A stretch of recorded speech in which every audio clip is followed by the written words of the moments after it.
अस्सलाम वालेकुम। मेरे 2 बच्चे हैं, मेरा मियाँ नहीं है, हम किराए के मकान में रहते हैं। मैं अपाहिज हूँ, मुझसे चला नहीं जाता, तो मेहरबानी होगी मेरी मदद। मेरे अब्बू हमारा घर चलाते हैं। मेरे मियाँ को 3 साल हो गए हैं फौत हुए हुए। मेरा एक बेटा है और एक बेटी है। हम किराए के घर में रहते हैं। मुझे आसरा नहीं है किसी का, मेरी मदद करें। मैं खुद भी इतनी मेहनत नहीं कर सकती, मैं टांग से अपाहिज हूँ। मेहरबानी हमारी मदद करें।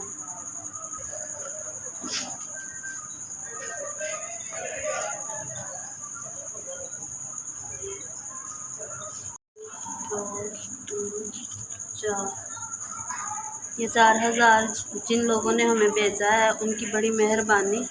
हमारा आसरा बना है। हम सफ़ेदपोश लोग हैं, हम किसी के आगे हाथ नहीं फैला सकते। जिसने मदद किया हम उसके लिए बस दुआ ही कर सकते हैं, और कुछ नहीं है हमारे पास दुआ के सिवा। अल्लाह पाक सेहत तंदुरुस्ती दे, ज़िंदगी दे, उनके कारोबार में बरकत दे और ज़्यादा रिज़्क़ दे।